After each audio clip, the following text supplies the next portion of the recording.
Right, testing. Right, let's make a start, shall we? A very good afternoon, everyone. Settle down, please. Thank you. My name is Michael, and I'll be taking you for the first 6 weeks in MAF 703 Applied Corporate Finance.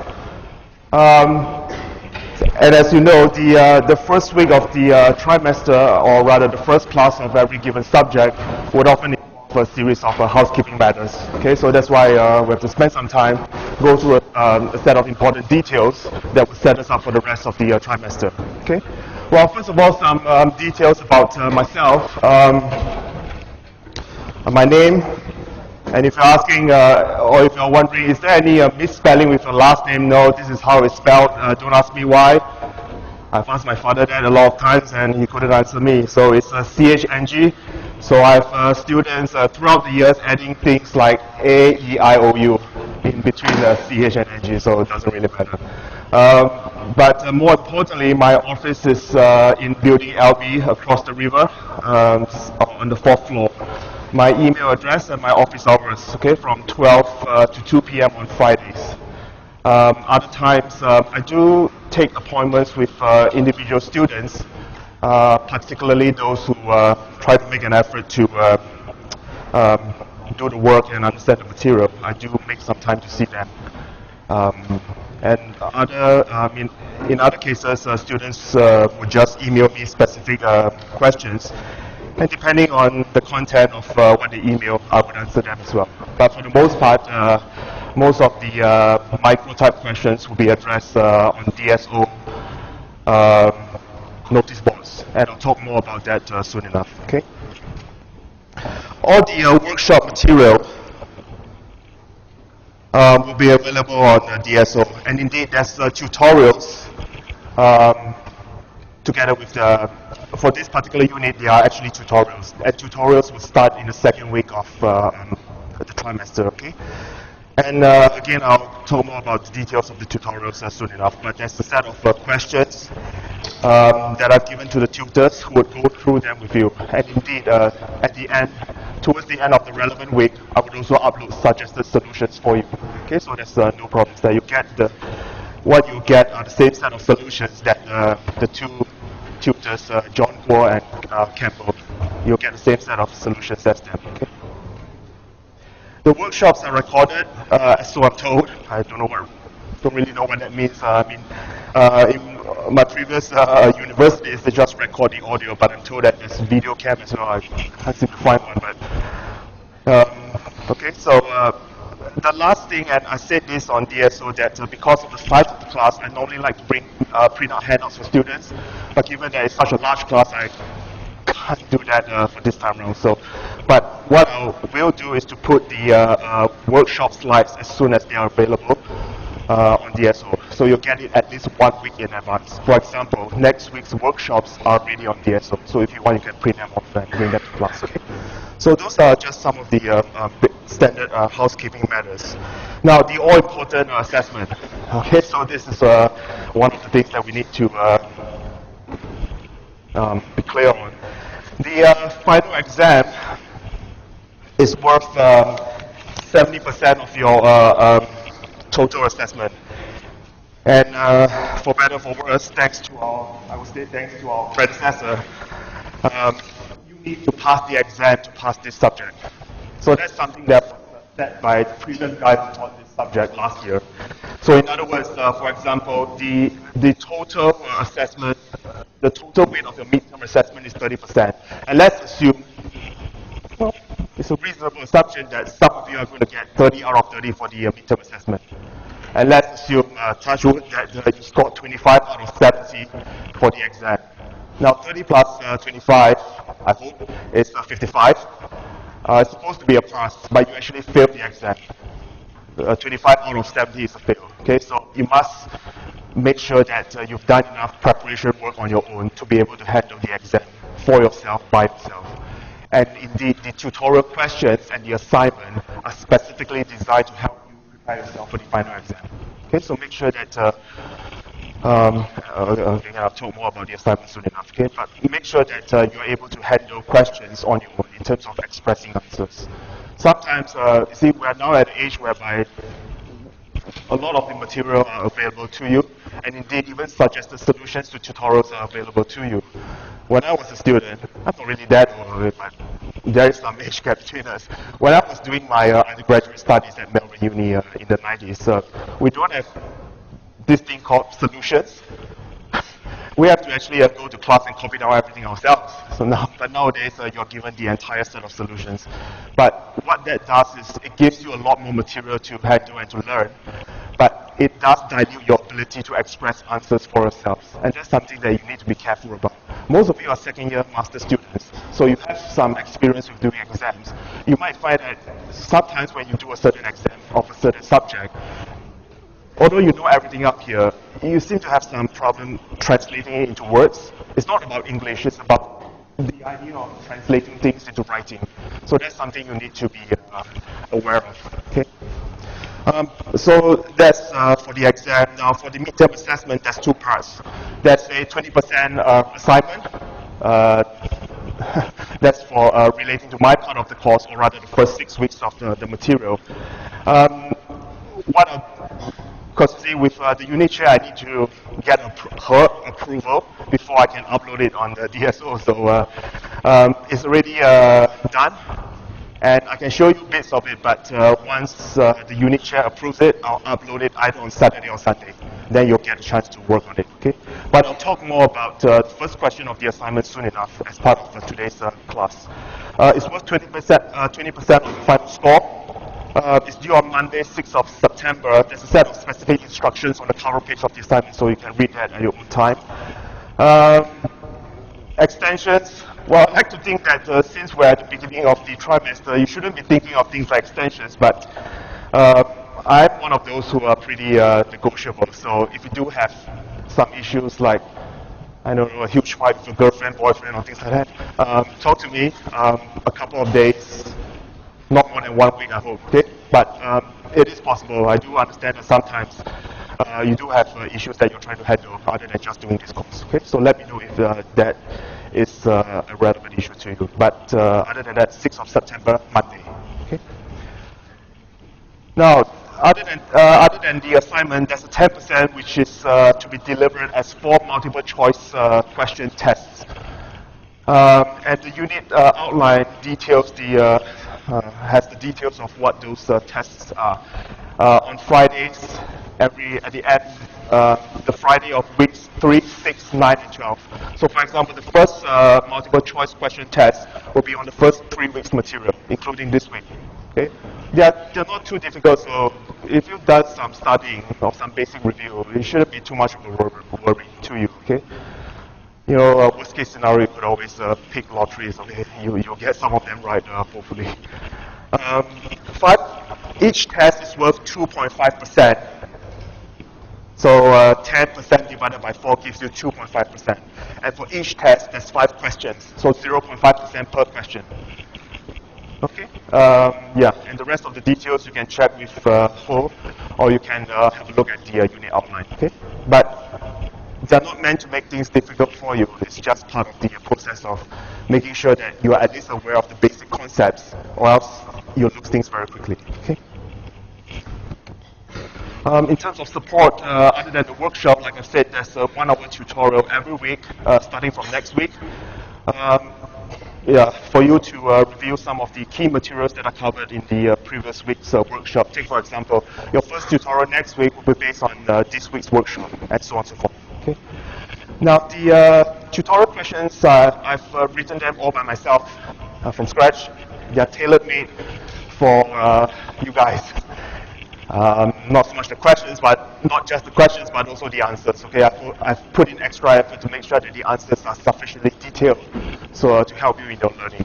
Because 3 contact hours may not be enough, given that what I was told is that the master students here are the only. It may be the case that for some of you, the only finance subject you've done is the prerequisite for this course. Okay, so I do have some understanding in that sense, so I put more details into my solutions. It is important, however, it is important for you to try at least some of the tutorial questions. The tutorial questions are based on some of the main workshop examples that I'll go through with you every week. And some of the key points will be reinforced as tutorial questions. And indeed, for the more important concepts, they are further reinforced as assignment questions. So hopefully by the time you get to the exam, and if you're faced with something similar, it shouldn't be too big of a problem to you. Okay? So first contact in the workshop as examples, workshop examples, and then you revisit them in tutorials. You may see them again in the assignment, and hopefully by the time you walk into the exam, you can do it with your eyes closed, or at least one of your eyes closed. Okay?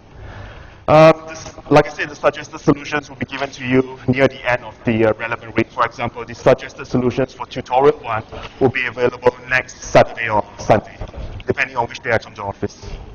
Yeah. So it's either Saturday or Sunday. Okay? Yeah. So it shouldn't be too big of a problem. However, I'll stress this point. Reading the suggested solutions to try to understand the question is quite different from actually doing the questions yourself. Because in the exam is not about me giving you answers and asking you to explain the answers to me. It's about you producing the answers on blank pieces of paper. Whether or not you're able to do that on your own is the key issue, okay? So please bear that in mind. Yeah. This is not in the handout, but I've already placed this on the DSO notice board. Details of the tutorials. It's good that all of them are on Thursdays, and they are quite close to the workshop. So you have 2 tutorials before this workshop, and you have 2 parallel tutorials after this workshop. Okay. So at 2 o'clock and 3 o'clock, John Guo will be taking the 2 tutorials. And indeed, immediately after this workshop, there's 2 parallel tutorials. So choose, depending on which name you like, whether you like John or Campbell, just go to the one you like. Okay? Yeah, they are in different venues though, so please make a note of this. What I was asked to highlight to you is the fact that the first 2 workshops, the seating capacity is 50. So you may find that there's a lack of space in the first 2 tutorials, but normally the going to tutorials after the workshop makes more sense than going to it before, okay? So make sure that you are able to find a seat. There's no point standing and trying to copy down notes. It dilutes your learning experience, okay? Other than the weekly tutorial support, I've also asked John Guo to give you online DSO support. So every Tuesdays and Thursdays, he will sit in front of the screen and then try to answer some of the questions that you may have on the DSO, the topic-specific questions. So on Tuesdays afternoons from 3 to 4:30, and on Thursday mornings from 10 to 11:30. So that's 3 hours plus on top of my 2 hours face-to-face contact, and also I may answer some emails. Again, if you've got specific questions or conceptual questions that you want to check whether you're in the right direction, you just email them to me. I will answer them. But please don't email me something along the following lines. Okay, Michael, I missed last week's class. Can you tell me what I should know? I'll just delete the email, and I'll go to the trash bin and erase it permanently. Okay, so make sure you ask me questions that I'm able to answer you. Okay. Now the last point there, the prescribed textbook of Bradley and Myers, and I think Franklin Allen is the third author there. It's a more specialized corporate finance textbook, but unfortunately it is a US-based textbook.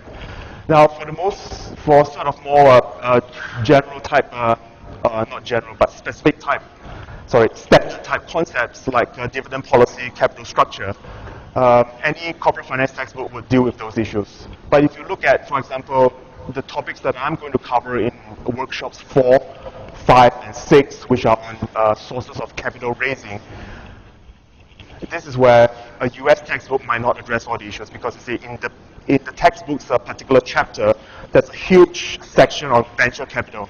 But venture capital is not really that well established in our markets.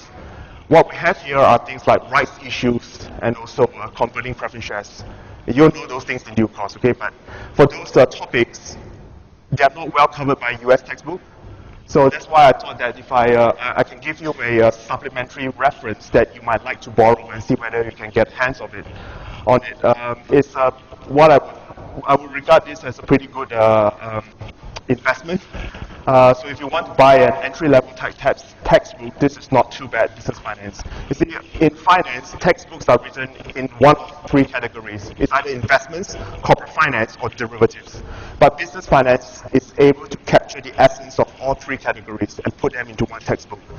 It's written by five well-established local academics. Yeah. So if you're sitting there wondering, so Michael, why do you recommend this as the prescribed text then? You see, there's a lot of, how to say, politics going on in terms of recommending textbooks. You see, of all the five authors, Graham Pearson and Peter Howard were my former colleagues at Monash Clayton. Rob Brown and Sean Pinder, they are my former colleagues at Melbourne Uni. So if I recommend that textbook, it would appear to be a conflict of interest. I mean, it's not as if they're going to give me side payments. I don't know much about Stephen Easton. He's at Newcastle, but four of the five authors were my former colleagues. So, yeah, there's a bit of things there. But I can give an example. Like at Melbourne, the undergraduate students, they buy this one textbook. They use it in their first year. They use it again in their second year. And they use it again in some of their third-year subjects. So they use one textbook throughout most of their degree for finance subjects. So it's a pretty nice one to at least have a look at. Okay. And it does cover quite a bit on rights issues and converting preference shares, etc., etc. Okay. Now, some other housekeeping matters, then we'll go into the content of today's material. Please check the notice board at least once a week. I'll keep my announcements to a minimum, but the things that I said are quite essential and important. Okay, so at least try to make sure you check them at least once a week. Okay. Second point, and this is more of a habit. I think it's an efficient habit. If I have to write 1,000, I don't write it as 1000. I write it as just 1K. Now, if it's 1 million, I'll just write 1M. Let's not go into the billions, okay? I mean, billions are too big to handle. So if it's 1,000, I'll just write 1K. If it's 1.5K, it means 1,500, and so on and so forth, okay? See, writing in terms of Ks and Ns makes it efficient when you're actually writing out your calculation in steps. It also prevents you from making careless mistakes. Like, for example, if it's 2 million, if you write 2,000,000, your answer is going to be way off because it's 200,000, not 2 million. Okay, so make sure you keep things nice and compact. For calculations, with me, definitely, I'm more concerned with the steps and also the input values that you use in doing the calculation. So please don't worry about issues like what sort of accuracy do you like us to express our answer? Do you want 4 degrees of accuracy or do you like 3 degrees of accuracy? Who cares? I mean, if you don't know, if you don't know the steps, or if you put in wrong inputs, and if you focus on the accuracy, all you're able to give me is a very accurate wrong answer. A very accurate wrong answer is still a wrong answer. Okay, so please focus more on the steps and also the correct input values to use in doing your calculations. Don't worry too much about 3 or 4 decimal places. I'll be more than happy when students can do the right steps and put in the right values. Okay, that's all I look at as far as assessment goes. Okay. Having said that, it's nice that if you can bring a calculator to every class, every workshop, every tutorial, so that when I write things that you suspect, hang on, this can't be right, you can just check it and say, hey, Michael, you're wrong. Okay, so you can check the answers as we progress. Okay, so try to bring a calculator to every class. If you can't see or hear properly, please sit closer, not now, but during the break or whenever, okay? We're almost there. Now, for this last point, I believe, really, truly, I believe that this last point will be quite relevant to us because you guys are not first or second year students, you're master students. Okay, noise. Because I'm seeing you for the first time, so I don't really know how you guys are. But I like to believe that noise will not be an issue given that this is quite a large place and things like that. But the way that I tend to control noise is that the number of times that I have to pause during class because of noise is directly proportionate to the difficulty level of my exam questions. Okay, so if I have to pause a few times, difficulty level increase, and then increase, and then increase. Okay, so this year Melbourne is experiencing one of its coldest winters. So it's already very difficult for us to get up in the morning. So let's try to make things easy for both of us, okay? It cost me a lot of effort to set elegant, nice exam questions. I don't want to do that. Okay, so let's keep things, make sure that we are in a win-win situation. And I'll be frank with you, at this stage, I'm prepared to set mainly deja vu type exam questions. I remember the last class, the last time I used this phrase, prepared to set deja vu exam questions. After the relevant class, there's a huge bunch of students coming up to me and they ask, Michael, what's deja vu? Anybody like to tell us? Or I don't know which dictionary you use, but Webster defined it as some surreal experience of seeing things before. So what it's saying is that your exam questions will be very similar to those that you experience in the workshop, in tutorials, and or in the assignment. Okay, that's all I want. I will be quite happy if you can do reasonable replications of things that I've covered with you, which are actually not easy, given that if this is your second finance subject, being able to do that is quite a good achievement, I think. Okay, so yeah. It shouldn't be too bad. Okay. If there's any one very last housekeeping matter, just to set things straight before we go into the material. With a 2-hour workshop, I normally like to go for an hour. We'll then break for 10 minutes. You can call it a smoking break, a bathroom break, or whatever. I just need to sit down for 10 minutes, and then we'll finish off in 40 minutes. So 60 minutes. We'll go for 60 minutes. And then we'll break for 10 minutes, and then we'll finish off in 40 minutes. So that gives us a 110. Okay, so 110 minutes for a 2-hour time slot. Okay, so that's more or less the plan. And if there's sort of things that you feel are important that I didn't cover, feel free to talk to me during the break. Okay. Ignore the fact that I might be tired and sitting down and think, just come and see me. I'm happy to chat with you during the break. Okay, no problems there. Now, for today's, let's get into, okay, so those are most of the housekeeping matters aside. And indeed, when appropriate, I'll show you the assignment. Yeah, I'll show you when I get into the relevant material. Okay? Now, for today's workshop, our learning objectives are pretty simple. You've done a prerequisite. I've had a look at what the prerequisite covers, but what I'm not sure is the standard at which the class is being taught to you. I know that you've done some portfolio theory, you've done some discounting and some idea on NPV analysis and internal rate of return, but it's not clear to me the insight and the depth of which those material are being taught to you. So today's class is mainly, the main part of today's class is really just to reinforce some of the basic discounting concepts and some of the basic net present value and internal rate of return concepts, which would then allow us to proceed quite nicely into the second and third workshop. Okay, so it's not pure revision per se, but because I pitch it not at an introductory level, but it should be something that, most of it should be things that you've covered before. Okay. So things like, but of course we have to set up what are the key corporate policies, the idea of NPV, how it relates to firm objective, and the internal rate of return, that's what IRR stands for in your prerequisite. The basic techniques you need to know with discounting cash flows.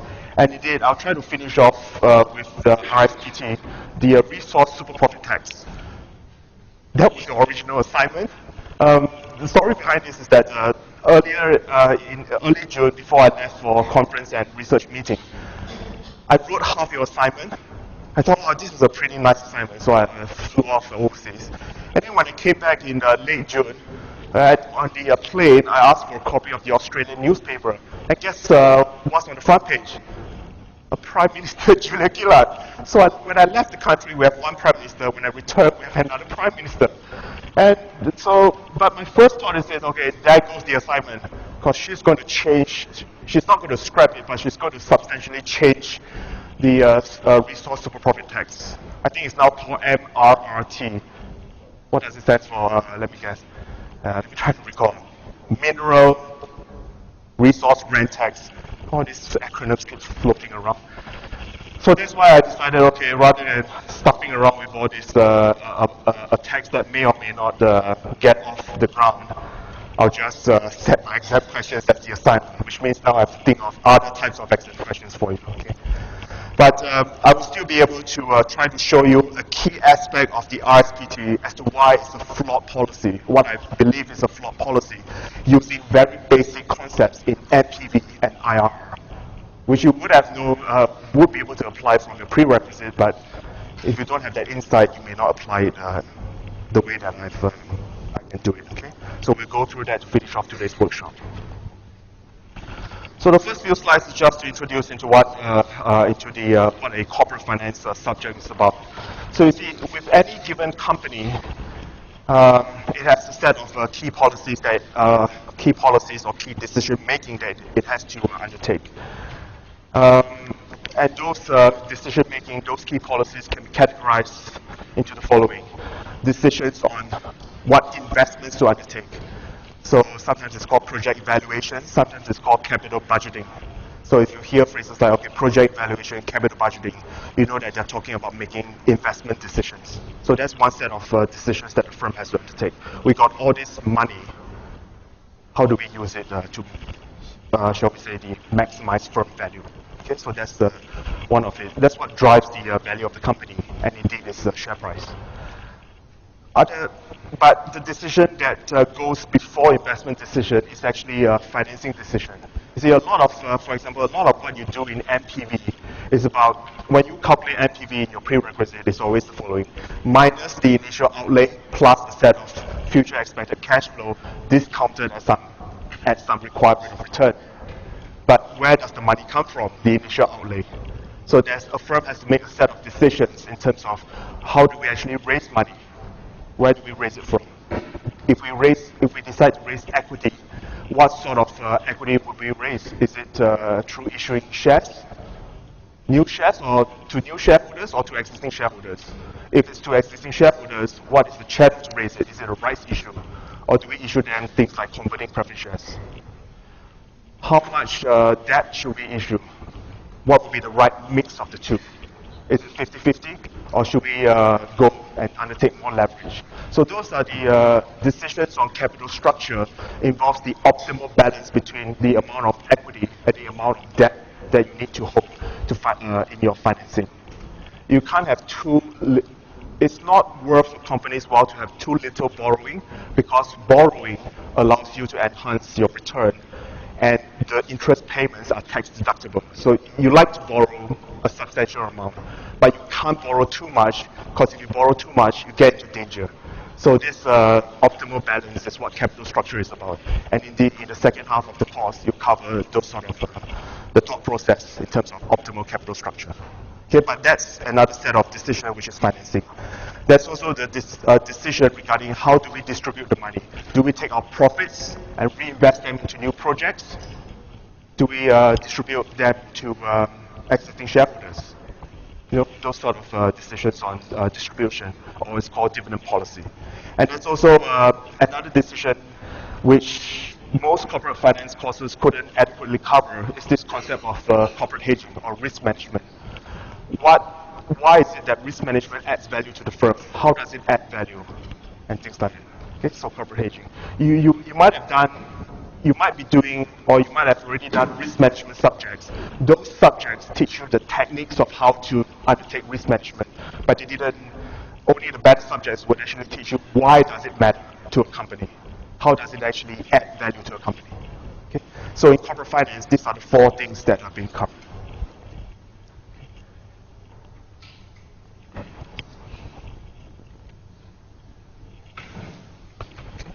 So in the second half of the workshop, as a preview, you'll learn things like what is the thought process in terms of company deciding to say, okay, let's have 60% debt and 40% equity.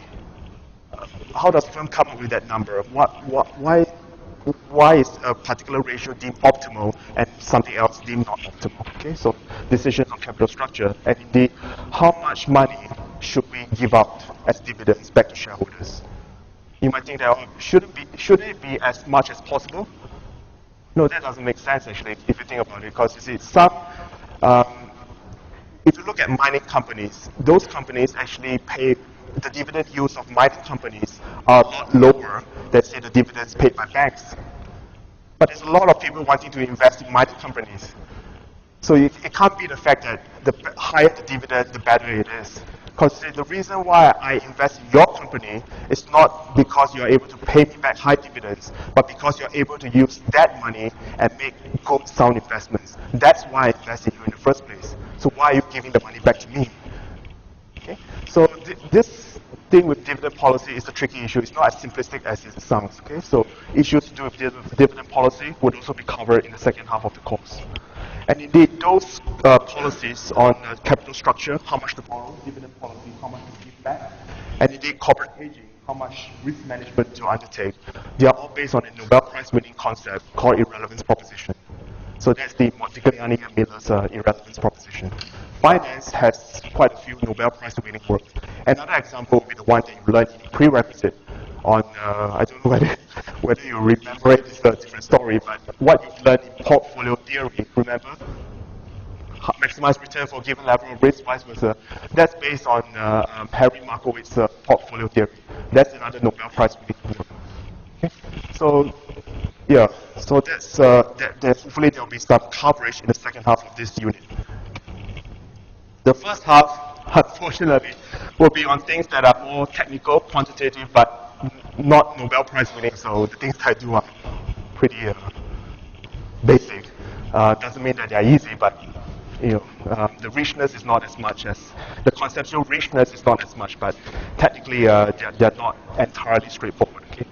We'll spend, I have 6 weeks with you. The first 3 weeks will be on capital budgeting or project evaluation in making investment decisions. The next 3 weeks, workshops 4, 5, and 6 will be on the different sources of funding, sources of capital. We'll be looking mainly at the different types of equity capital and also the issue of some other types of instruments that we call hybrid securities. Hybrid securities are quite popular with Australian companies, so I feel that it is important that I cover some of those with you. Okay. Now, if I were to draw your attention to this particular expression, and I'll write it out here as well. I'm still getting used to this camera. It's not the same camera that I used in my previous university.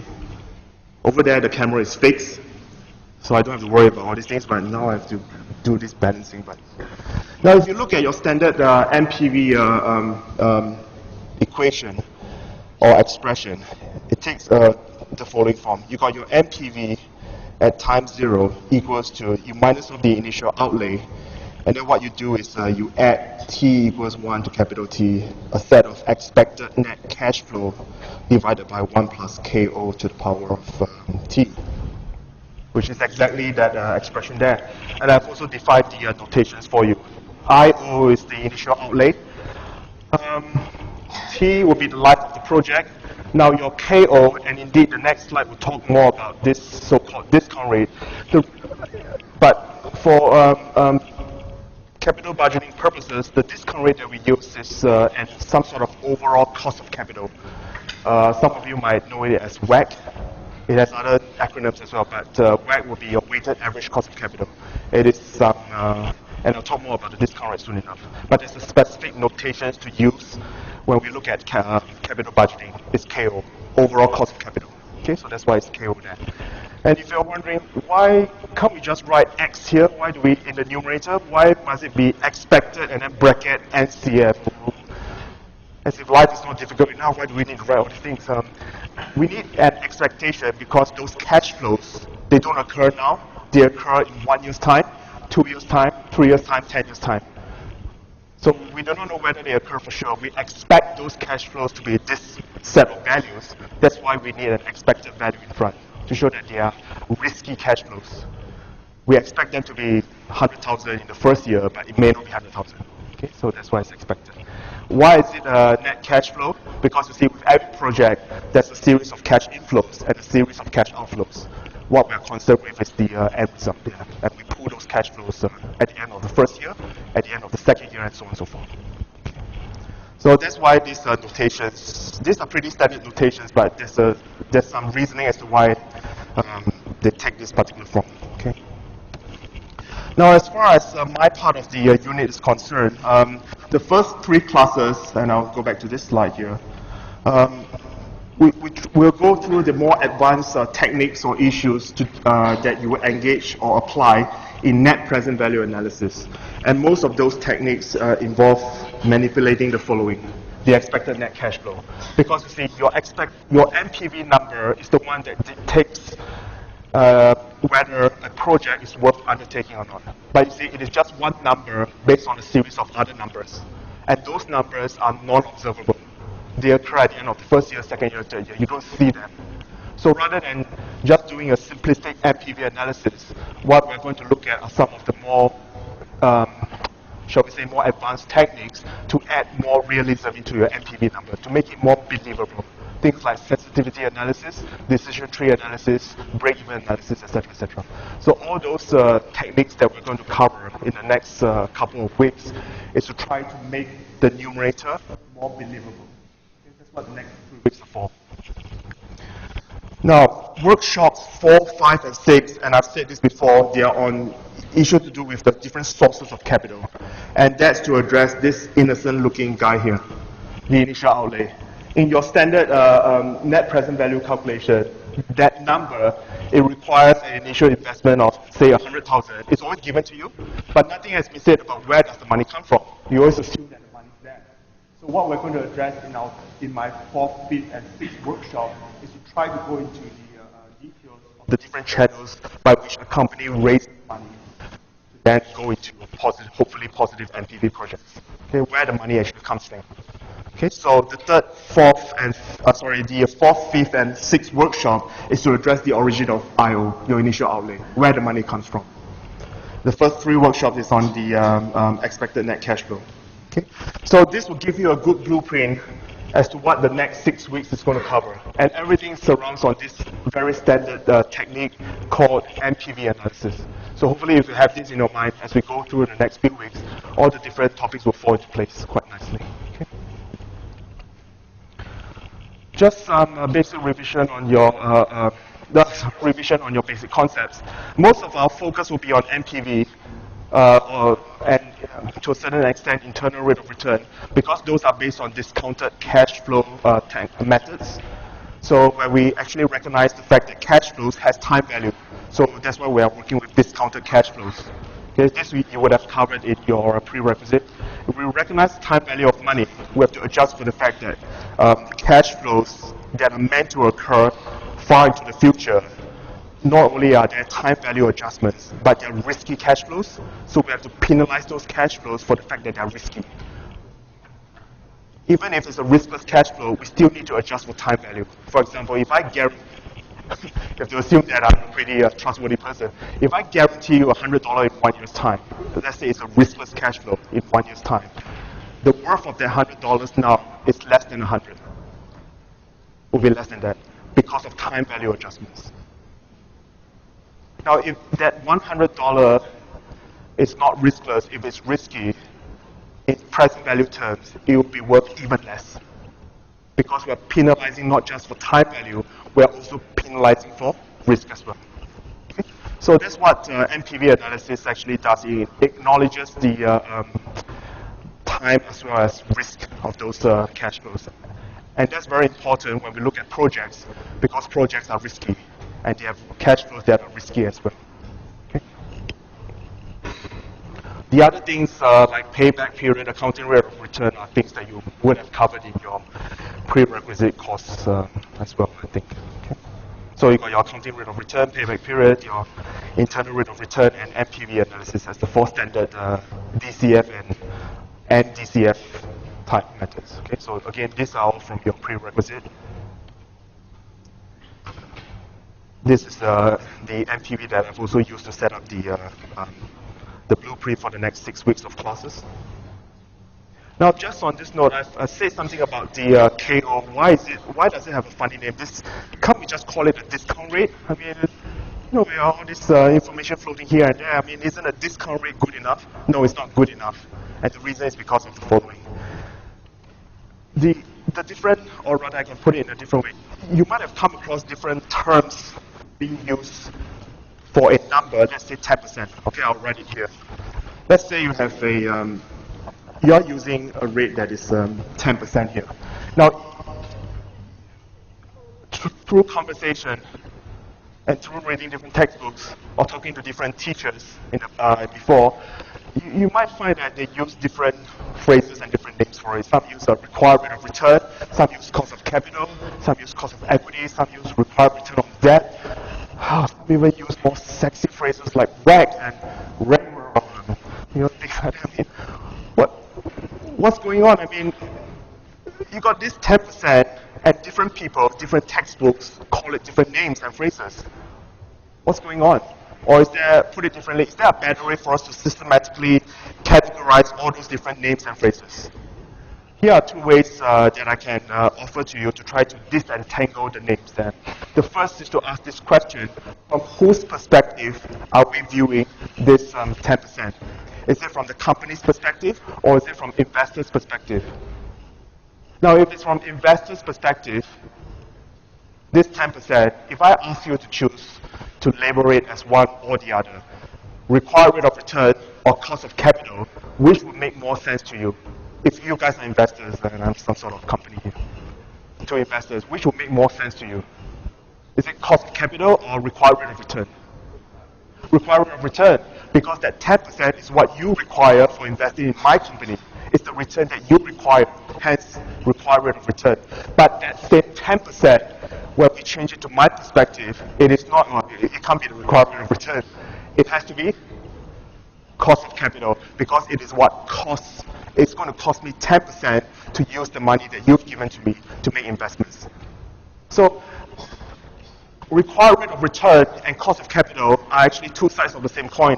It's just a matter of whose perspective are we referring it to. Is it from the investor's perspective? If so, required rate of return. Is it from the company's perspective? If so, cost of capital. That's all. Okay? That distinguishes between a cost versus a required rate of return. Now, within those two categories, you get to more specifics, and that has to do with the source of where the money comes from. Take the two main sources of capital, equity and debt. Now, if the 10% is to do with funds raised by equity holders, then from your guys' perspective, you'll be shareholders. So this is not just some required rate of return; it will be the required return on equity. And to me, this 10% will simply be cost of equity. If this 10% is, say, from a bank, if you guys are banks, so what it is to you is a required return on debt. And from my perspective, it will be cost of debt. It's just that. Now, what about things like WACC? Now, you would know from your prerequisite that a company, or even without that, just from what we've discussed earlier about having some mixture of equity and debt in your financing, you know that the discount rate that we eventually apply to evaluate a project, if the initial outlay is partially funded by equity and partially funded by debt, then the discount rate would have to be some sort of average between equity and debt. So hence the name weighted average cost of capital. It depends on the ratio of equity and debt. So that's where the name comes from, weighted average between cost of equity and cost of debt. Okay? Well, RAROC is just another name for it. Those cost of equity and cost of debt have risk adjustments to them. That's why some people call WACC RAROC. It is just different names that people try to use to intimidate non-finance people. RAROC, very scary. Or WACC. Yet they're just some average return. Okay, measure. Now the NPV analysis and the decision rule for NPV is something that you would know from your prerequisite. If it's positive NPV, accept this project. If it's negative NPV, reject this project. I always like to ask students the facts question.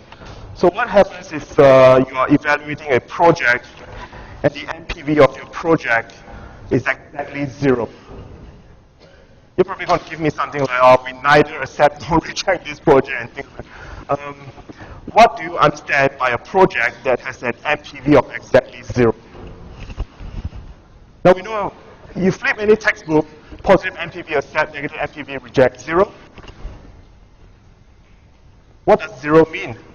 Oh, break even maybe? Sorry? Sorry, one more time. No profit, no loss. So you're trying to say some sort of break-even level.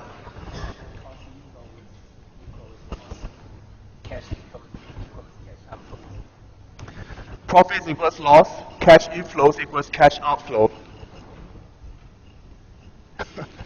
Anyone else? Well, let me put it this way.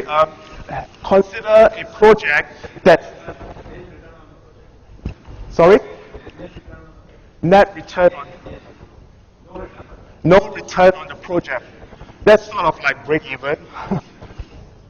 So all similar answers there. Let me try to ask you a slightly different question. You are evaluating a project and its NPV is negative, okay, negative 5,000, whatever, okay, let's say negative 5,000. Ask yourself this question, is this project losing money? If I do this, it must mean that that's not right. Let me give you this simple example.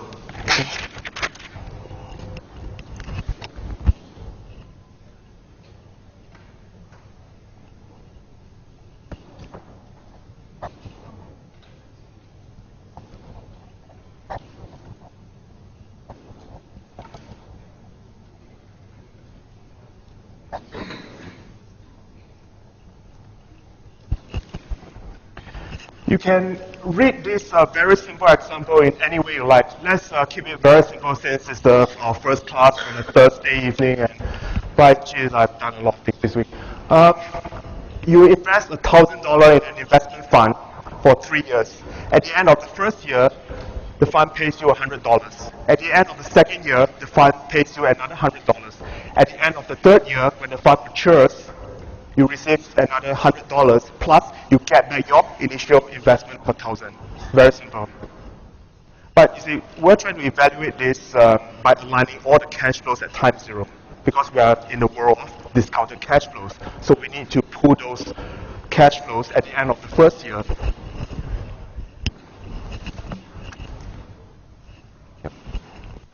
Some of you are tilting your head too high, it might be dangerous. So, at the end of the first year, at the end of the second year, at the end of the third year, you need to pull those cash flows back. And let's assume that you're pulling back at your required return of 10%, so 1 plus R is 1.1. Okay, so everything's all nice and well, you've seen all this in your prerequisites. And let me ask you this question, anyone, what is the answer without your calculator in 5 seconds? Another 10 seconds? No, seriously, anybody got any feel for what the answer is without your calculator? And let's assume we are all not maths geniuses. Huh?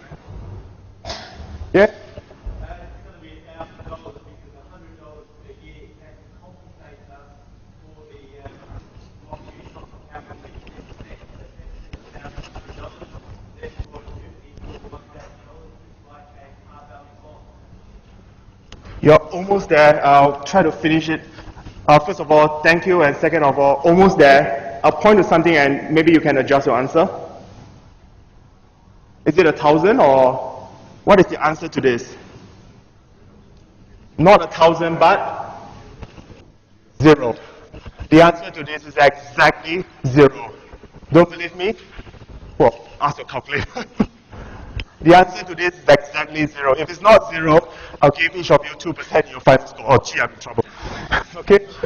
The answer to this is exactly 0. Now, how do I know that? Now, before that, have a look at this, and can you relate this to a very simple NPV calculation, where minus 1,000 is sort of like your initial outlay for your investment, your project, start it up. At the end of the first year, the project gives you 100. Second year gives you another 100. Third year, when the project finishes, it gives you 100. You sell off all your machinery and equipment, you get back your 1,000. The NPV of this investment is 0. But let me ask you this again. Is this project losing money? Well, how can it be losing money? It is giving you $100 at the end of the first year, second year, and third year. It is making money. So those guys who were tempted to answer, thank you, but not right. More importantly, it is making money, but why is the NPV zero? Let me follow with this question. The cash flows that this project is giving you in terms of the at the numerator is $100. If you were to try to express that as some sort of percentage of your initial investment, what would the percentage be? It's not a trick question. What would the percentage be? 100 as a fraction of 1,000? The cash flows are giving you a return of 10%. Each year, this project is giving you 10%. What return are you using to discount those cash flows back? You are using 10%. Can you see that there's some sort of balance going on here? Going forward, this project is generating a set of cash flows to you, but the cash flows that they are being generated at is at a rate of 10%. Now, those cash flows are sitting far into the future, at the end of the first year, second year, and third year. You need to pull those cash flows back. And the rate at which you're pulling those cash flows back is at the same rate of 10%. The returns that the project is giving you going forward in terms of generating the cash flows is at the rate of 10%. You're taking those cash flows and you're pulling them back at the same rate of 10%. Can you see that there's some sort of balance going on here? Some sort of equilibrium? That's giving you your NPV of zero. What it's saying is that for a zero NPV project, it doesn't mean that it is breaking even or the profit equals the loss. It means that it is actually making money, but what? Anyone? Maybe because some guys at the front? Because I can't hear right at the back. It is giving you money, giving you a return, but what? The return is?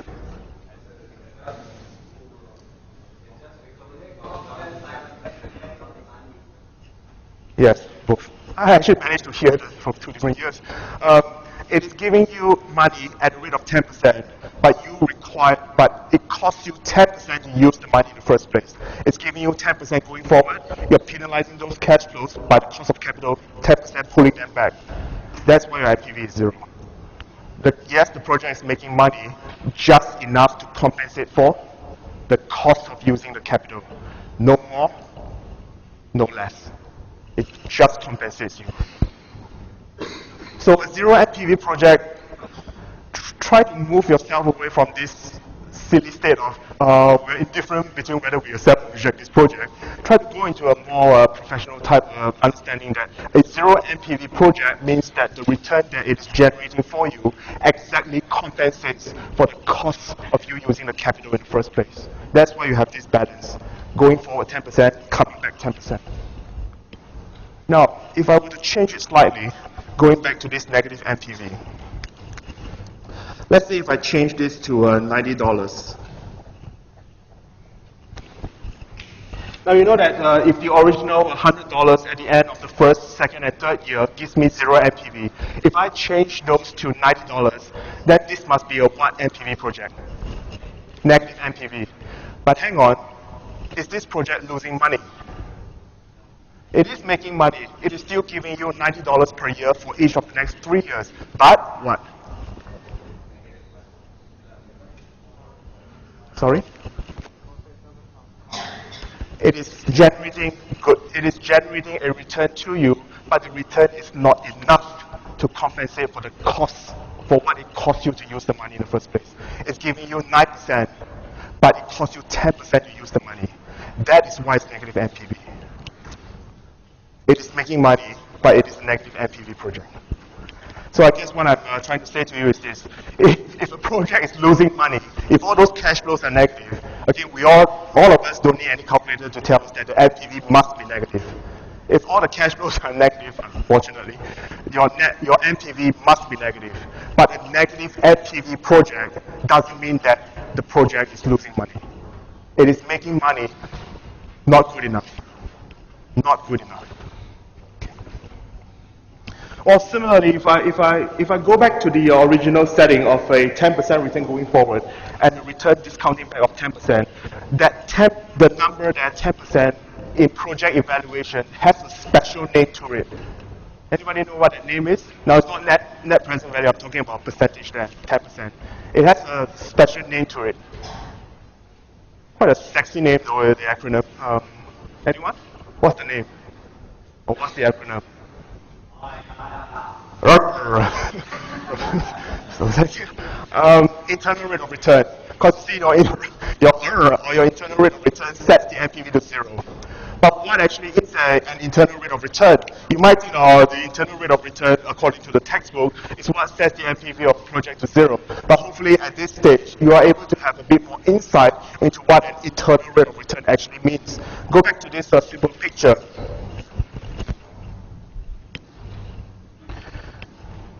The internal rate of return is actually as the name, there's a reason why it is called internal rate of return. It is the return that is internally generated by the cash flows of the project going forward.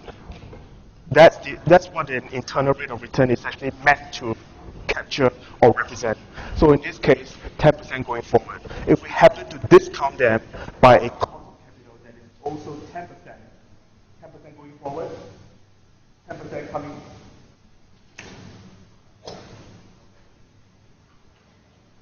Testing.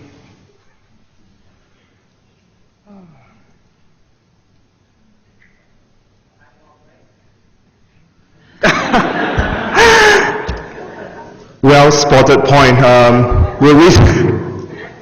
Thank you. We'll restart at 10 past 5. Okay, it's now 5 o'clock. Let's take 10 minutes. We'll continue soon enough.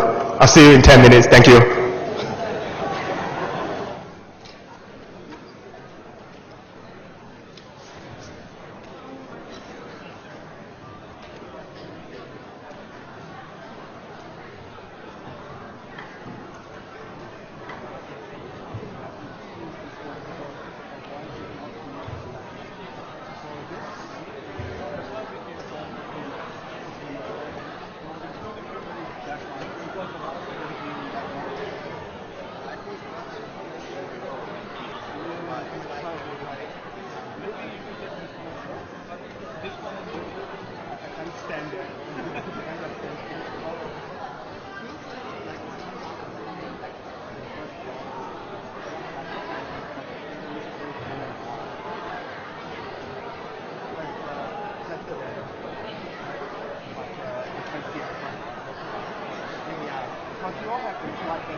my workshop slides and tutorial question and answers are more than enough. Then,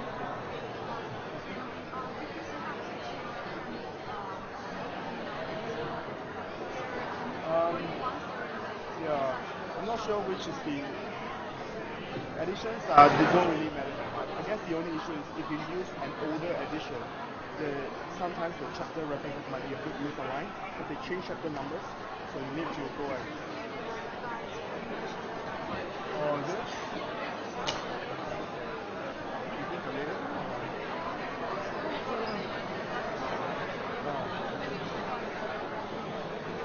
I mean, the topics are, the chapters are all there.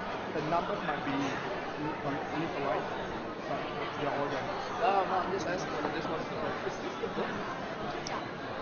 Same one? This is The one I have is maybe one edition, either early or later, I don't know. But the content, they are more or less the same. more or less the same. The tutorial questions will be from. No, I've already. We provide on this. I've already provided. On this one. So this is Online. online. So the solutions we get at the tutorial. Yeah? No, you get them Oh, we work for by the end of, for example, you will have your first tutorial next Thursday. You will have the suggested solutions next Saturday or Sunday. Okay. And so on and so forth. Cool. Okay. And then the readings we do from one of the books we buy. Yeah? Yeah, I mean, if my slides and suggested solutions are more than informative, then How about the study guide? Then that's okay as well. I think those are mainly for off-campus type students. That's Yeah. okay. Cool. This is going to help anyways. I'll just get the book for you.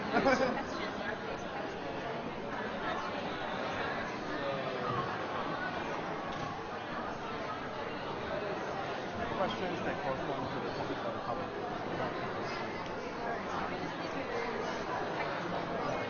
But I mean, if you really make an effort to handle my tutorial questions, especially that would actually involve quite a bit of work. So you can master them, then yeah.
Right, let's restart the workshop.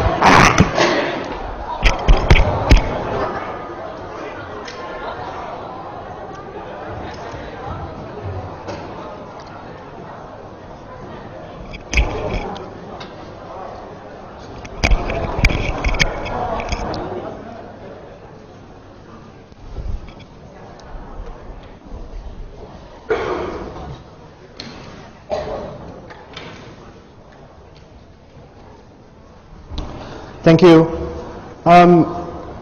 Before we begin, what I'm showing you here is the very last page of your assignment. What I've done is I've collected all the expressions that I have used or will be using during the course of the next 6 weeks and put them as a formula sheet. Now, at this stage, I can't guarantee that this will be the exact same formula that I'll give you in the exam. But if there's to be any difference, there'll only be more things in there. But for all intent and purposes, this is pretty much complete. So I guess what I'm saying is, over the weekend, when I upload the assignment onto DSO, even if you don't want to print out the assignment first, please at least print out the last page, because this formula sheet is important to you. It guides you in terms of the learning process. Try to bring them to every workshop, every tutorial, and put it beside you when you do your own assignment and homework. Because you see, if this happens to be the same formula sheet that I give you in the exam, it will become your best friend during the exam, because you're so familiar with using it in your thought process and how you actually handle thinking. So this is a technique that I always encourage with my students. I give them the formula sheet right at the very beginning, so that by the very end, they become so familiar with it that it becomes like a textbook. Okay, so over the weekend when I upload this, please print it out and bring it with you always, okay?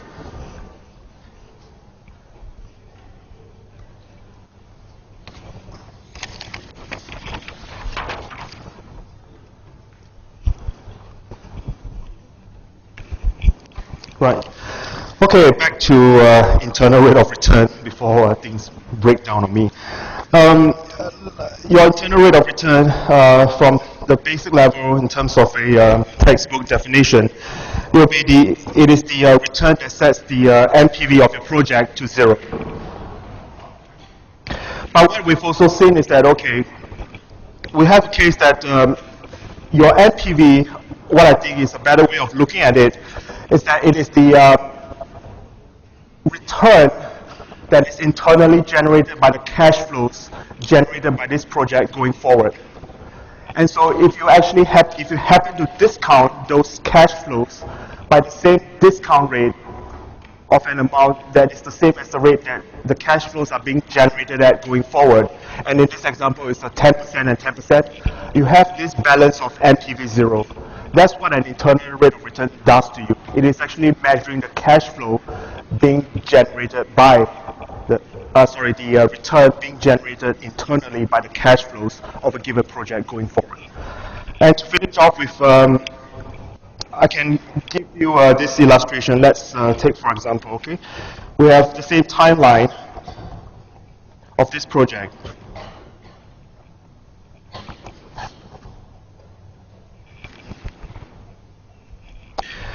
If its cash flows is internally generating a return for us at 14%.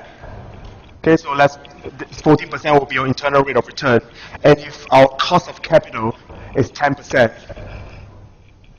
you don't need to memorize all the decision rule to know that, okay, if the cash flows going forward are being generated at 14%, if we pull those cash flows back at 10%, this must be a what NPV project, anyone? Positive or negative?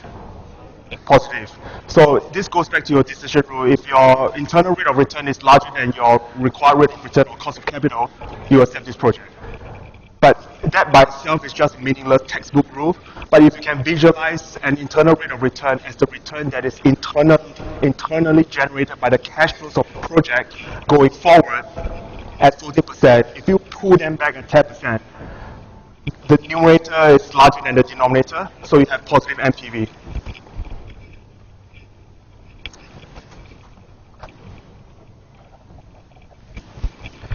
Conversely, if the project is generating a return of 8% in terms of future cash flows, and if you are pulling those cash flows back at 10%, you're going to have a negative NPV project because the returns generated by the cash flows going forward is less than what you require for the cost of your capital. So that's why you have negative NPV if the internal rate of return is less than your required rate of return or cost of capital. Okay? So again, those are very familiar textbook rules to you, but you may only know it as a sort of a decision rule, but it actually has some sense in it in terms of if you view the internal rate of return as the return that is being generated implicitly by the cash flows going forward. So that will give you a better feel for this idea of IRR and how it relates to NPV. Okay, so that's what I used to teach the first years at Melbourne Uni with their master's course there. But, yeah. Okay, let's start up with a very simple annuity calculation. I like to think that for most of you, this is the phrase called chicken feed, so you can do this with your eyes closed. But I can't be too sure because I've had my share of where I thought I set a very easy exam question and students still struggle with the answers. So let's test it out here, for example, okay? A very simple NPV calculation minus the initial outlay of 5,000 and work out the present value of the future expected cash flows at the end of the first year, second year, third year, and also fourth year. Now, with a set of cash flows of the same amount, in this case 2,000 at the end of the first year, second year, and third year, you don't have to discount them one by one. You can discount them as a set. It's a number series, and you can discount them in one shot. And this is the formula that actually does it. Okay, so this is your annuity formula, and I'll talk more about this on the next slide here. It is important that you have a basic grasp of cash flow discounting, or else in workshop 3, when we look at decision tree analysis, you'll be completely lost if you are not good at basic discounting exercises. Okay. Now,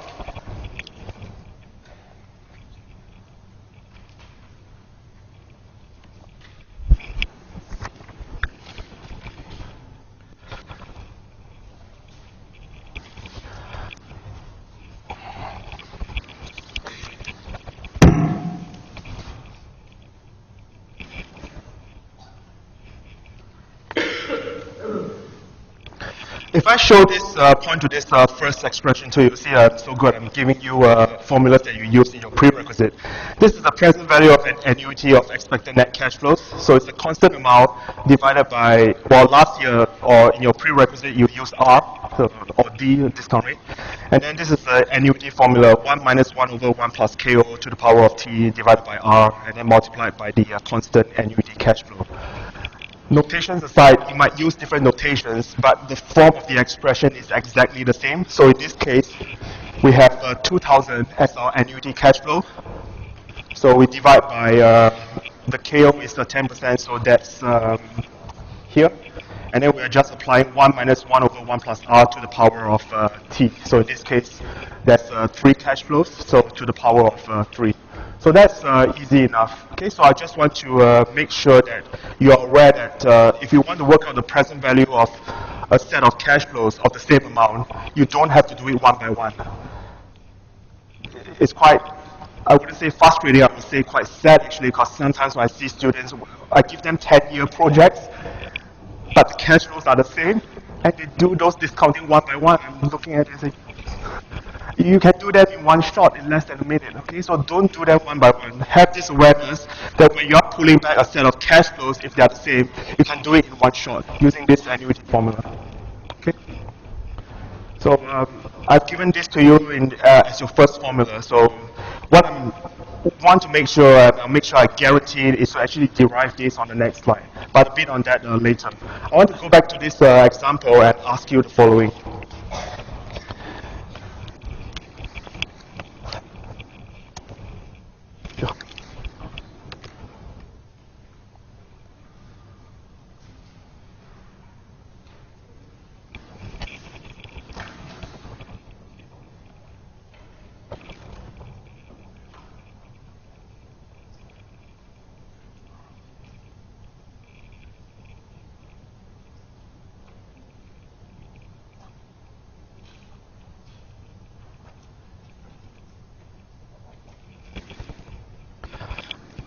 This is the exact same calculation as I've typed onto on this particular slide there.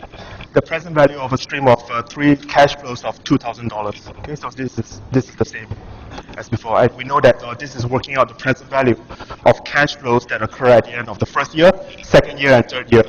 Now my question is the following: if assuming we have the same set of cash flows at the same discount rate, but the only difference is that instead of occurring at the end of the first year, second year, and third year, it is now starting at the end of the second year, and third year and fourth year. So you still have 3 cash flows, it is still 10%, and it's still $2,000 each.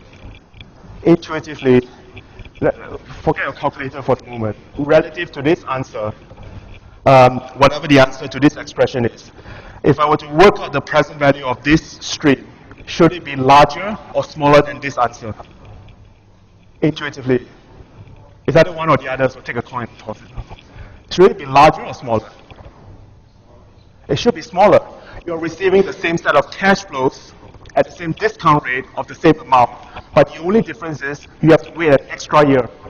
Instead of starting to receive them in 1 year's time, you're now starting to receive them in 2 years' time. So the worth to you in present value terms must be smaller than whatever the answer is at the end, at the bottom of the page. It has to be smaller. But how do we then work out the present value of a set of cash flows starting in 2 years' time, 3 years' time, and 4 years' time at 10% of $2,000 using this? Anyone? Now we know that whatever adjustments we do, we must make it a smaller number, because intuitively that's what it's all about. It's the same set of cash flows, but we have to wait 2 years to get it instead of 1 year. So they should be worth even less, which means that whatever expression, whatever adjustments we do to this expression, we must do something to make it smaller. So that much, I hope we all are in agreement. So what do we need to do? Anyone? Any volunteers? Very simple. What do we need to do? Yeah, no need to raise your hand, just say out. Because the annuity formula basically the first cash flow coming at the end of year 1. Now, if after 10 you want the first cash flow coming at the end of year 2, therefore, using your annuity formula, you can simply discount the annuity formula by 1 per year, or you divide it by 1 plus their interest rate. That's the question that's got to be one. Thank you. Very good, exactly. I don't mean to sound negative. I'm spot on, very good, but this is where you can be very efficient in terms of how you express your answers in the exam, so make sure you don't write it all out the way that you did, okay? But exactly right. Now, if we apply this expression, this is a number, if it starts in year 1, year 2, and year 3, this number will be located at year 0. So if those cash flows actually start occurring at the end of the second year, it means that this answer is sitting at which year?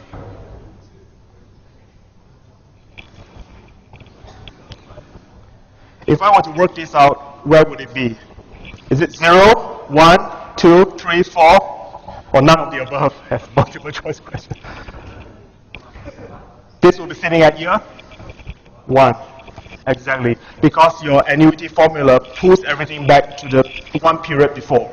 So if it starts in 2, it would pull it back to year 1, which means that if we really want the present value as in time 0, as in right here, right now, all we need to do is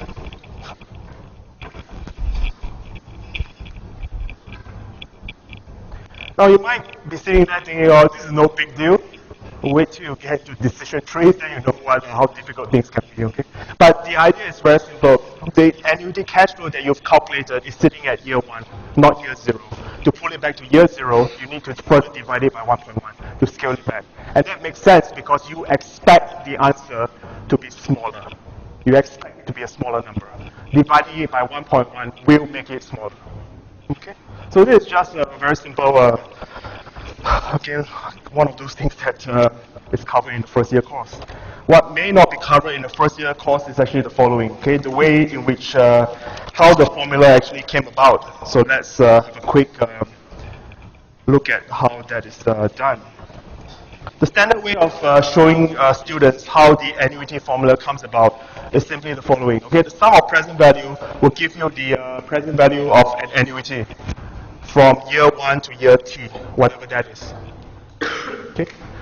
Now, so that's your first equation, and all we need to do is to form equation 2, which is equation 1 multiplied by 1 plus r. So if we multiply everything by 1 plus r, so on the left-hand side, it would be 1 plus r multiplied by the sum of present value. And on the left-hand side, for the first term, it's CF divided by 1 plus r multiplied by 1 plus r, so it's CF. So for the second term, divided by 1 plus r squared multiplied by 1 plus r, so you're left with 1 plus r, and so on and so forth.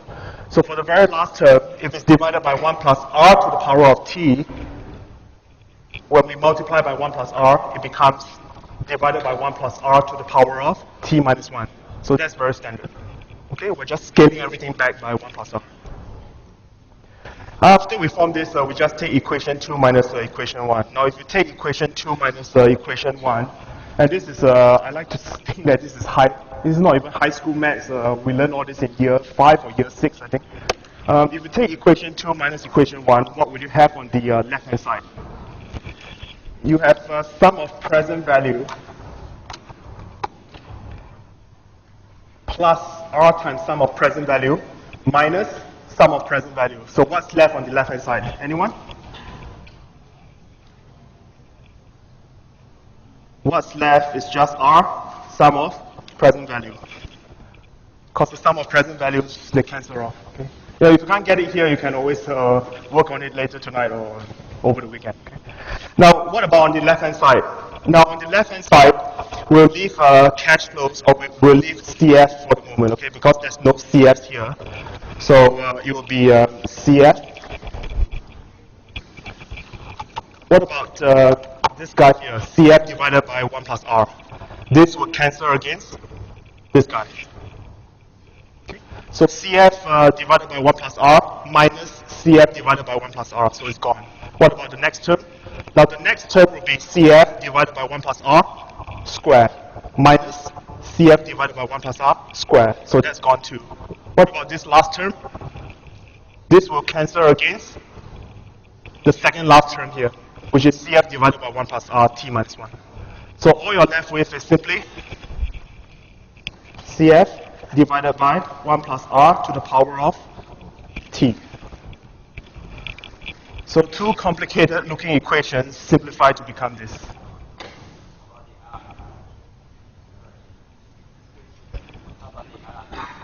No, I haven't finished yet.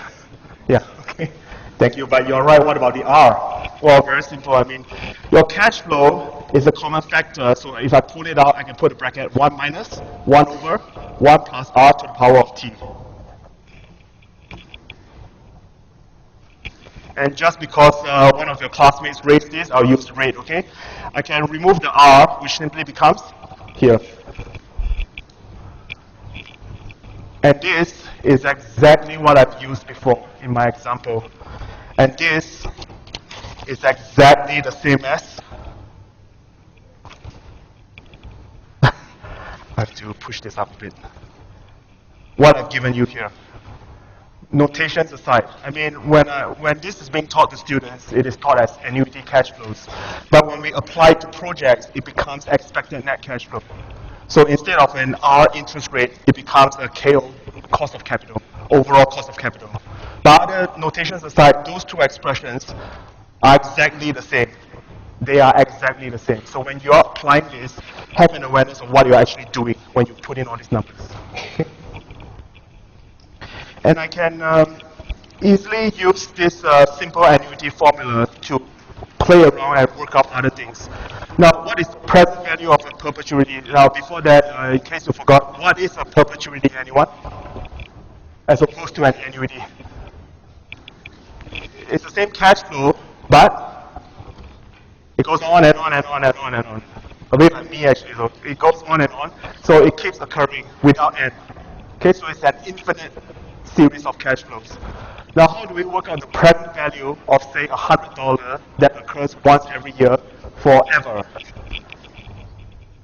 Now you thought that it would be a more complicated looking formula, but no, it's actually a lot simpler, which is simply this. Now what is actually happening?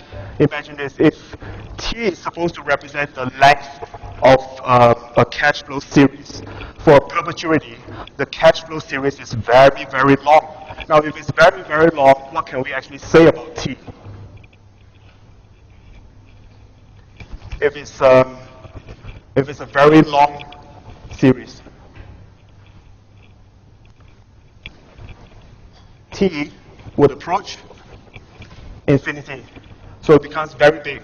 Now if it becomes very big, what actually happens to this term here, anyone?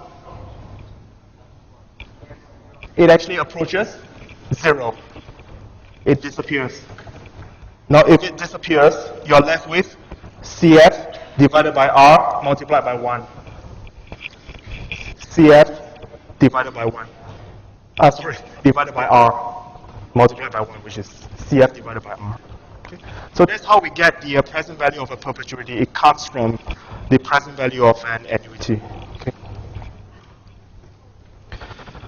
Now what about the present value of a growth annuity? This word should be perpetuity, but that doesn't really matter actually. See, I've given you 3 key expressions that you might have come across in your prerequisites. So this is annuity, and if this series is very long, this T becomes very large, so this whole thing disappears. So you're left with this guy here. Now what about this? I mean, this D1 divided by KE minus G, where is this guy coming from? Don't worry, you'll get this soon enough, okay? I just need approval from Ho to upload this on DSO. But what I'm going to do now, for your sake, because I need you to have a good grasp of basic discounting, I'm going to do part of question 1 of the assignment with you. Question 1 is on the constant dividend growth model. You may have come across this before. Sometimes it's called the Gordon growth model. So what I'm going to do now is part of the assignment with you. Normally when I do this, I say to students, shh, keep quiet, okay? So let's not get me into trouble, because I'm not supposed to do this. But everything's being recorded, so it doesn't really matter. Okay? People know I'm violating rules here and there. But with this approach, what I've asked you in your assignment is to derive this expression. Okay, D1 KE minus G. How do we actually get this? Using a similar technique to what I've covered with you to derive the annuity. Okay? What I'm going to do now is to show you the setup to how to do it, and hopefully you'll be able to do the rest of question 1 for yourself, which would hopefully prepare you for workshop 3 on decision tree analysis. That's going to be quite a hard workshop to cover. Okay?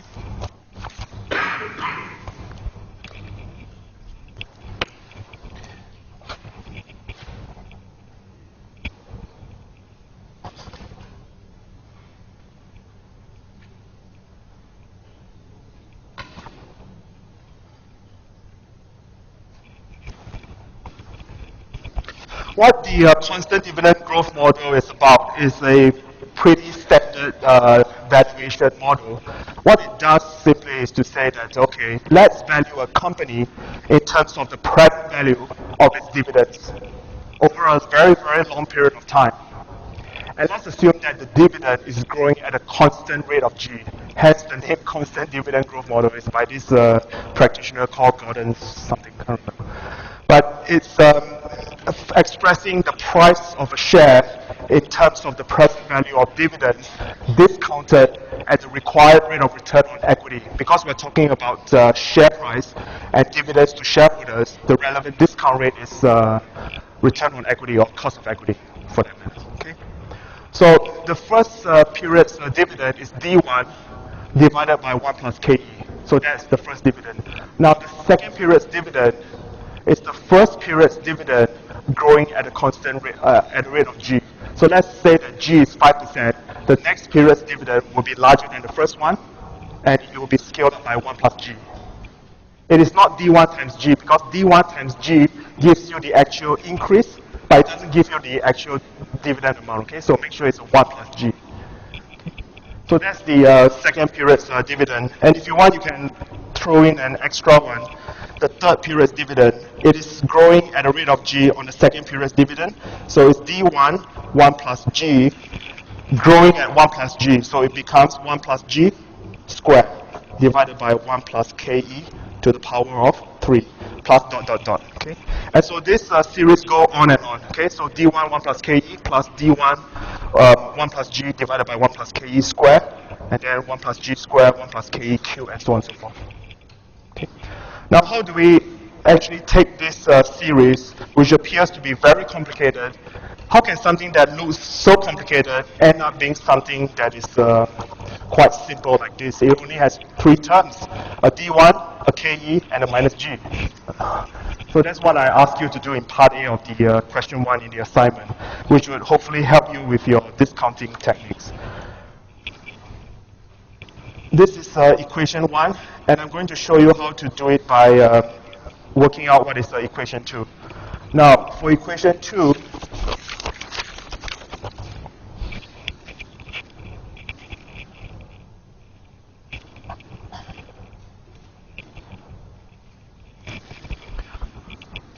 all you need to do is multiply both sides. In other words, multiply the entire equation 1 by the following. 1 plus KE divided by 1 plus G. Okay? You multiply everything by 1 plus KE divided by 1 plus G. Now, if you do that, the left-hand side simply becomes PO, which is the price, now times this. Okay, so that's pretty simple. Now, what about the first term on the left-hand side? Sorry, right-hand side. Anyone? What would this term look like? If I multiply this by this, it becomes D1 divided by 1 plus G. Okay? Because the 1 plus KE in the denominator cancels off with 1 plus KE in the numerator. Okay? So it becomes 1 plus G. Let's try another one. What about the second term here? D1, 1 plus G divided by 1 plus KE squared. If I multiply it by this fraction, what does it become?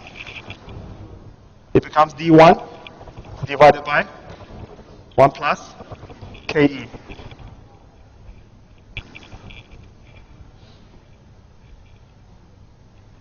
What about this term? It becomes D1, 1 plus G divided by 1 plus KE squared, and so on and so forth. Okay? So everything gets scaled back according to this fraction. Now, if I then use the same routine, equation 2 minus equation 1, well, you can do this on your own, okay? So it is this term minus this, so that I'm less concerned about. But what's actually happening, what I need to show you is what's actually happening on the right-hand side. On the right-hand side, you have D1, 1 plus G. It is still there, because it doesn't cancel with anything here. So this guy is still here. But what about this guy? D1 divided by 1 plus KE. It cancels with this guy. What about this term? It cancels with this guy. And the next term would actually cancel with this guy, and so on and so forth. Okay? So if you do this equation 2 minus equation 1, all you are actually left with is this guy. You're left with D1, 1 plus G. And so hopefully the rest of it you can do. Now you already know what the answer is. The answer is D1 divided by K minus G. So see whether you can do it, okay? The most difficult thing with some students, is actually knowing how to scale it back. So the scaling is 1 plus K divided by 1 plus G. Okay, so once you use this question, you can already do question 1. Okay, question 1 is already doable as far as you're concerned. So I have a practice of this. Okay, all these things are standard discounting techniques taught in the first year course. But like I said many times before, I need you to know this, or else I can't teach you. You will not be able to learn decision tree analysis properly. Okay, so do some revision on your own. Okay. Now, for the rest of today's class, I'd like to use what we've managed to revise on basic concept of NPV and indeed internal rate of return to say something about the RSPT, resource super profit tax. Because I actually spent a whole day setting up the assignment for you and now I can't use it. Kevin Rudd's original proposal, I'll just pick on one particular aspect of it. And what I'd like you to have to think about is the following. See, mining executives are very, very busy people. They don't all come out to make all this noise unless it is something that really sticks into them. So for them to unanimously come out and make all these protests and spend all this money to put all these advertisements to say things about the government, it must be something, there must be aspects of the text that really sticks into them. It's something that is fundamentally and conceptually flawed. So the one aspect of it that I'm going to pick up to try to show you that even with a basic knowledge of NPV analysis, you can pick up that particular flaw. You can actually pick out the particular flaw with just a basic understanding of NPV. And the aspect that I'm going to talk about is this benchmark return that classifies a project as being earning super profit. And the benchmark return is 6%. In the original proposal, the super profit tax kicks in at a rate of 6%. In other words, when the project starts making 6% return, it is deemed as making super profit and extra tax burdens are imposed. Why is this, I would say, nonsensical? Not just because the Prime Minister has left, but why is this fundamentally flawed?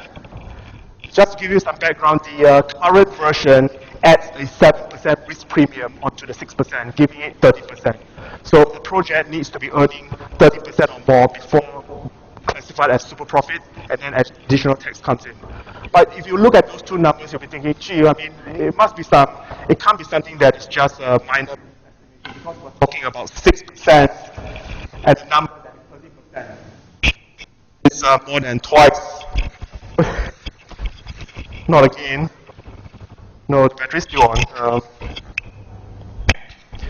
So how can it be that we have this discrepancy of 6% versus 13%? Now, why the 6% benchmark, which is taken from the long-run government bond rate, completely unacceptable? Some executives think that's completely silly. Why is it silly to them? Very simple, you just ask yourself this. You imagine the following, you're the CEO of a mining company and we're at an annual general meeting and you're saying to your shareholders, guys, with the money that you've given me, I'm going to invest in projects that is going to earn us the long-term government bond rate. What's going to happen to you?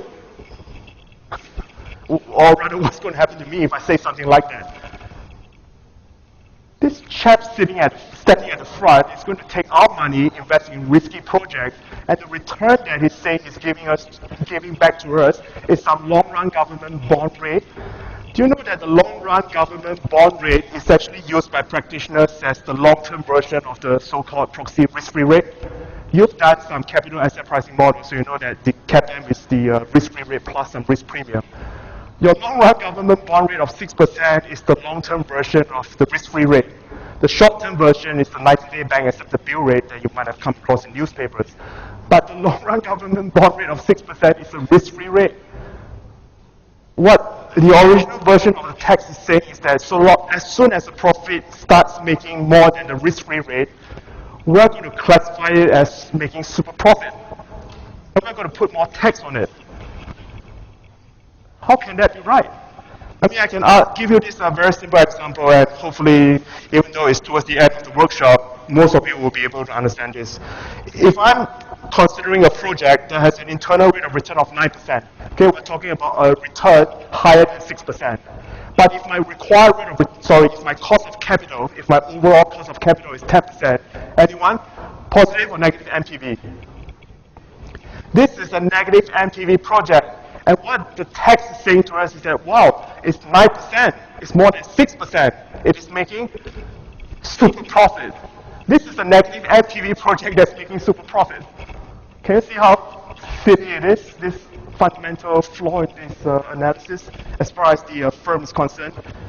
Even without the text, this project is already unacceptable. This so-called super profit project is unacceptable. Have a look at another example. The internal rate of return is 13%. Our cost of capital it's still 10%.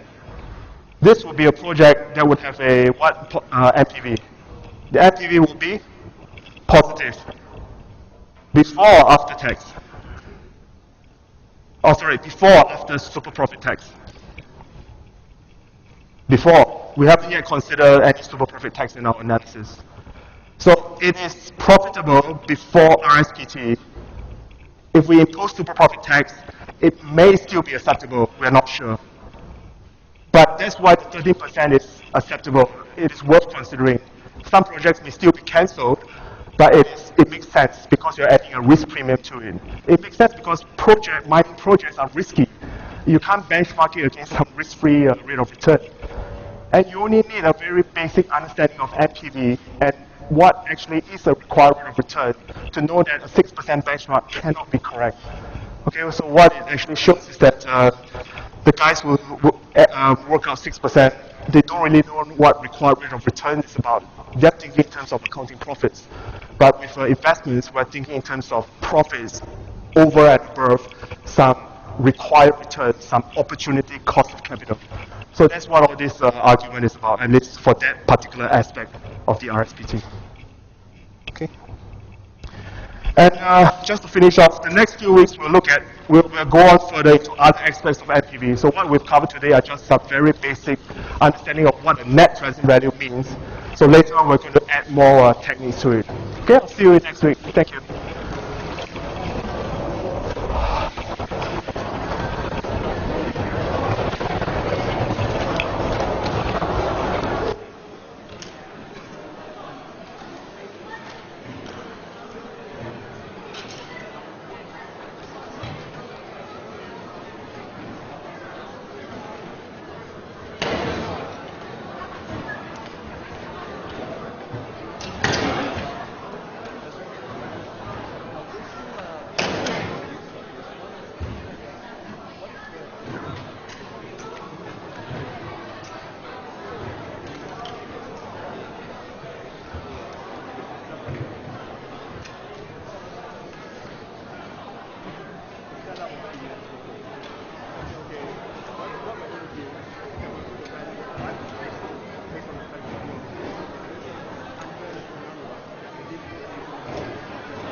Closer.